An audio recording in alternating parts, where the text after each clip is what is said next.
ایک بات خوب اچھی طرح سمجھ لیں، میں اکثر ایک چیز اپنے بیان میں کہتا ہوں کہ جو چیزیں انسان کے لیے انتہائی ضروری ہیں وہ چیزیں اللہ نے انسان کو خود سے سکھا دی ہیں. سمجھ رہے ہو؟ اور جو چیز جتنی ضروری ہے اللہ نے اس کے حصول کو اتنا ہی سستا کر دیا ہے. بھائی جو چیز جتنی ضروری ہے اس کا حصول اللہ نے اتنا ہی سستا کر دیا ہے، کیونکہ اللہ کوئی تاجر نہیں ہے، بزنس مین نہیں ہے. ارے بھائی عام حالات میں جب کوئی تجارت کرتا ہے جتنی ضروری چیز ہوگی اتنی مہنگی کرے گا نا، کہ یار یہ تو لوگوں کی ضرورت ہے، یہ تو خریدنا ہی خریدنا ہے، 10 لاکھ میں بیچو تو بھی لوگ لیں گے، وہ قیمت بڑھائے گا.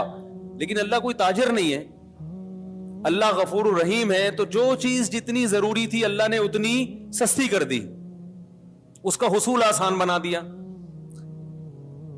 مجھے ایک بات بتاؤ، روٹی زیادہ ضروری ہے یا پانی؟ اچھا پہلے تو ایک بات بتاؤ، روٹی زیادہ ضروری ہے یا گھر اور گاڑی؟ روٹی. سو تو فٹ پاتھ پہ بھی جائے گا آدمی، تو روٹی کا حصول آسان ہے یا گھر کا؟ روٹی کا آسان ہے. حالانکہ روٹی کے بننے میں قدرت، یعنی روٹی کا بننے کا پروسیس بہت مشکل ہے. گھر بنتا ہے سیمنٹ اور بجری سے، جو اسی زمین سے نکلتا ہے بغیر کسی کوئی زیادہ اس میں کوئی کلاکاریاں نہیں ہوتی، اور گھر مٹی کا بھی بن جاتا ہے. یہیں سے گارا اٹھاؤ، پانی ڈالو، بھوسا ڈالو اور اینٹیں بنا کے اور پتھر لا کے فٹ کر دو، گھر بن جائے گا. لیکن گھر بنانا مشکل ہے، روٹی کھانا، روٹی کا حصول آسان.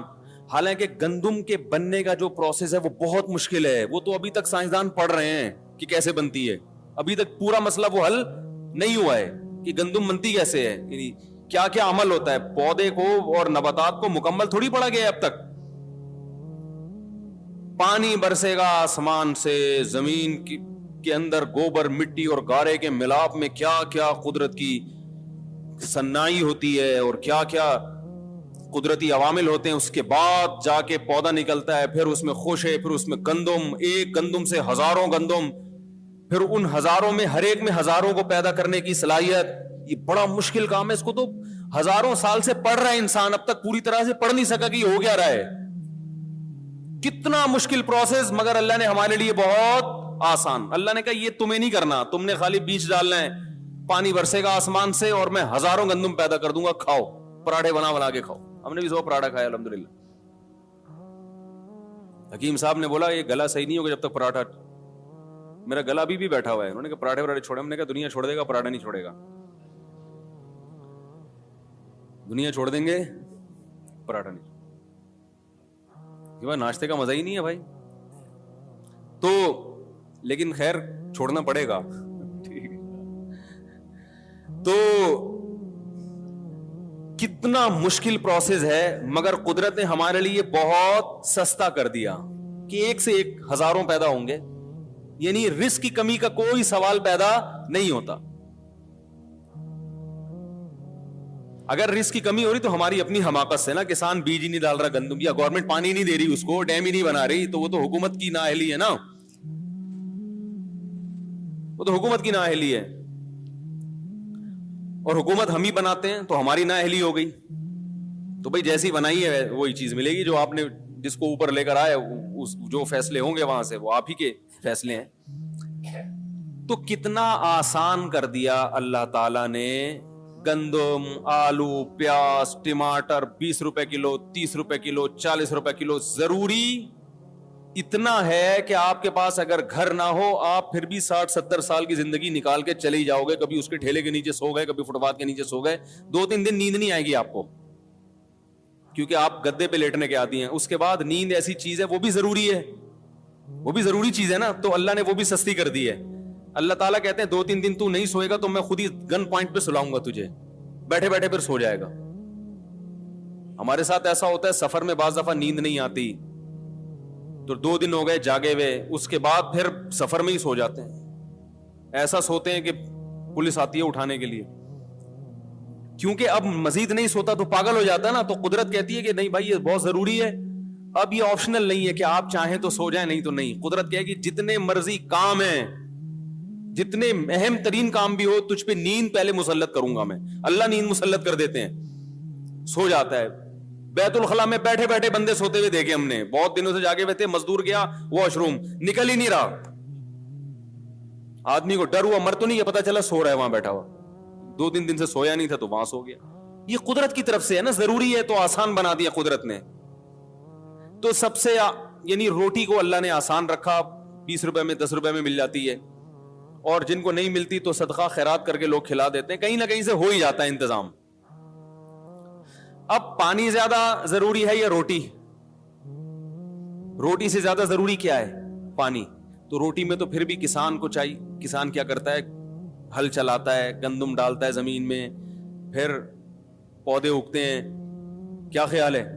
پانی کے اصول کو اور آسان بنا دیا اللہ نے, کیونکہ وہ زیادہ ضروری ہے. ڈیم بنا کے تو ہمارے لیے سنبھالنا مشکل ہو جائے. یہ تو ہم اسٹور ہی نہیں کرتے, بس چیختے رہتے ہیں بچے زیادہ پیدا ہو گئے تو پانی کم ہو جائے گا. ایسا کچھ کوئی کہانی نہیں ہے. اتنی بارشیں برس نہیں ہے کہ ان کو اسٹور کر لو تو برساتی مینڈکوں کی طرح بھی بچے پیدا ہونا, وہ اس میں تیرتے رہیں گے ڈیموں میں جا کے, پانی ختم نہیں ہوگا. یہ جاہل لوگ ہیں جو ہم پر مسلط ہو کے ہمیں سکھا رہے ہیں کہ کیلکولیشن غلط کر کے بتا رہے ہیں کہ اتنا پانی زمین میں نیچے جا رہا ہے, اتنا اوپر جا رہا ہے. یہ پاگل لوگ ہیں, سینس لیس لوگ ہیں, زیادہ پڑھ لکھ گئے نا, زیادہ پڑھ لکھ گئے. تو پانی سے زیادہ کیا ضروری ہے؟ ہوا, سانس. کیا خیال ہے بھائی؟ پانی سے زیادہ کیا ضروری ہے؟ پانی تو میرے بھائی دن میں 2-3 گلاس بھی پی لو تو چل جائے گا. لہذا اللہ نے اس میں ہمیں یہ کہا ہے کہ ارادہ کر کے پیو. جاؤ, پوستیوں کو نہیں ملے گا, پڑے میں بیٹھے ہوئے پیاس لگ رہی ہے, اٹھ کے کولر کی طرف نہیں جا رہے, تو اتنی محنت کر, اتنا سستا بھی نہیں ہے کہ کوئی تمہارے منہ میں پائپ لگا کے جائے. وہ ہمارے حضرت ایک سست آدمی کا واقعہ بیان کیا کرتے تھے کہ 2 سست آدمی لیٹے ہوئے تھے, تو بیر آگے گرا نا, بیری کے درخت کے نیچے لیٹے ہوئے تھے. ایک نے دوسرے سے کہا, اوئے تو یہ میرے منہ میں اٹھا کے ڈال دے. دوسرا ڈال ہی نہیں رہا. تو اتنے میں ایک گھڑ سوار قریب سے گزرا, اس نے اس کو آواز دی, بھائی جان ذرا کام ہے. وہ آیا, کہہ رہا یار یہ بیر جو ہے نا میرے منہ میں اٹھا کے ڈال دو. اس نے کہا کمبخت تو اتنا نہیں کر سکتا کہ بیر اپنے منہ میں اٹھا کے ڈال لے, اور اگر نہیں ڈالا جا رہا تھا تو مجھے بلانے کی گئی ہے جو تیرے ساتھ لیٹا ہوا ہے اس کو بولتا نا. تو وہ دوسرا بولا میں کیوں ڈالوں اس کے منہ میں بیر؟ کہہ رہا میں لیٹا ہوا تھا, وہ ادھر آیا, کتا میرے اوپر پیشاب کرنے لگا, میں نے اس کو بولا ہٹا ہی نہیں رہا تھا. میں نے اس کو بولا کہ ہٹا ہی نہیں رہا تھا. میں نے کہا اب جب تو نے میرا کام نہیں کیا تو میں بھی تیرا کام نہیں کروں. ایک لڑکا سست تھا نا, تو ابا اس کے پریشان تھے. رفیع بھائی سن لیں اچھی طرح سے, ان کی بات نہیں ہے ویسے, ان کو سمجھانے کے لیے یہ آگے لوگوں کو بتاتے ہیں نا ایسے واقعات, تو فائدہ ہوتا ہے لوگوں کو. تو وہ جو کام باپ بیٹے کو کہے وہ بیٹا کر کے ہی نہ دے. باپ تنگ آ گیا, یار اس کمبخت کو میں کیا علاج کروں. تو ایک دن ابا ایک مشین لے کر آیا, اور ابا نے بیٹے سے کہا بیٹا تیری عادت کو ملحوظ رکھتے ہوئے میں ایک مشین لے کر آیا ہوں, بٹن دبا کے ہر کام کرے گی. بٹن دبائے گا چائے آئے گی, بٹن دبائے گا پانی آئے گا. اب تیری زندگی میں سکون آ جائے گا, تجھے کچھ کرنا نہیں پڑے گا, بٹن دبا کے ہر کام ہوگا. بیٹا کہتا ہے ابا بٹن کون دبائے گا اس کا؟ اس کے لیے بھی کوئی ملازم لے آتے. تو یہ سستی جو ہے نا, سستی جتنی پیدا ہوگی یہ بڑھتی چلی جاتی ہے. اگر آپ مشینی زندگی میں آنا چاہتے ہیں, خود کچھ نہیں کرنا چاہتے, تو کچھ دنوں کے بعد مشینوں کو استعمال کرتے ہوئے بھی آپ کو سستی محسوس ہوگی, جیسے کہ ہو رہا ہے. دیکھو پہلے لوگ لمبے لمبے سفر پیدل کرتے تھے نا, اب گاڑیوں میں جاتے ہیں, لیکن اب گاڑی میں جاتے ہوئے بھی سستی ہوتی, کون یہاں سے وہاں جائے. بائک پہ جاتے ہوئے بھی سستی ہو رہی ہے, یار کون دودھ لینے جائے. وہ بیگم بولی بھائی 6 انڈے لے کر آؤ, کہہ رہے میں انڈے کے بغیر ہی پراٹھا کھا لوں گا, میں نہیں لا رہا. یہی تو ہے, پرانے زمانے کا آدمی آ کے دیکھ لے, بولے یار تمہیں تو پھر یہ کک ماری اور جوں کر کے پہنچے. تو جتنا سست انسان بنتا ہے بنتا چلا جاتا ہے, اور جتنا چست بنتا ہے چست ہوتا چلا جاتا ہے. تو خیر میں یہ عرض کر رہا تھا, پانی کو اللہ نے اور زیادہ آسان بنایا, اور ہوا کو اس سے بھی زیادہ, آکسیجن کی ضرورت ہمیں پانی سے بھی زیادہ ہے. تو اس میں اللہ نے ہمیں 2 سہولتیں دے دی.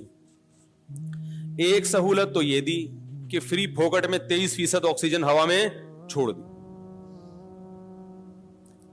پتہ نہیں ریسرچ بدل گئی ہو, تو پرانی ریسرچ تو 23% کی تھی, اب کا مجھے نہیں پتا آکسیجن آج کل کتنی فیصد چل رہی ہے. ہمارے یہاں تو 5-6% سے زیادہ. یہ سوئٹزرلینڈ کی رپورٹ پیش کی ہے سائنسدانوں نے کہ ہوا میں آکسیجن کا تناسب کتنا ہوتا ہے. لیاری کے پانی کا پتہ ہے نا فارمولا, ہائیڈروجن ڈائی آکسائڈ ہے نا جو عام پانی ہوتا ہے. تو کسی نے لیاری کے اسٹوڈنٹ سے پوچھا کہ پانی کا فارمولا بتاؤ, اس نے کہا NH4Cl کر کے کچھ بنا دیا. اس نے کہا یہ کیا؟ اس نے کہا لیاری کے پانی کا یہی فارمولا ہے. وہ جو ہائیڈروجن ڈائی آکسائڈ ہے نا وہ پانی ہے جو آسمان سے نازل ہوا اور آپ نے گلاس میں جمع کر لیا, وہیں سے درمیان میں اس کو کہیں گرنے نہیں دیا. تو آکسیجن کا حصول اللہ نے اور بھی زیادہ آسان بنا دیا. اگر اللہ ہوا میں فری میں چھوڑ دیتا اتنا بھی کافی نہیں تھا. ہمیں یوں کہہ دیتا کہ سانس لوگے تو پھیپڑوں میں جائے گا, تو ہم تو سارا دن بیٹھ گئے سانس ہی لیتے رہتے. بھائی ذرا مجھے سانس لینے دو, ایسے ایسے سانس لیتے, پھر بات کر کے تھوڑی دیر کے لیے پاز کا بٹن دبا دیتے, اتنی دیر میں ہمارے پھیپڑے پھڑپڑانا شروع کر دیتے. تو اللہ نے کہا یہ بہت ضروری, تو یہ تمہارے ارادے کے بغیر تمہارے پھیپڑوں میں جائے گی. تمہیں سانس نہیں لینا ہو تو اس کے لیے تو ارادہ کرنا پڑے گا. سانس لینے کے لیے ارادے کی ضرورت, بولو نا یار, پھر آگے نا بولو نا یار, سانس لینے کے لیے ارادے کی ضرورت نہیں ہے.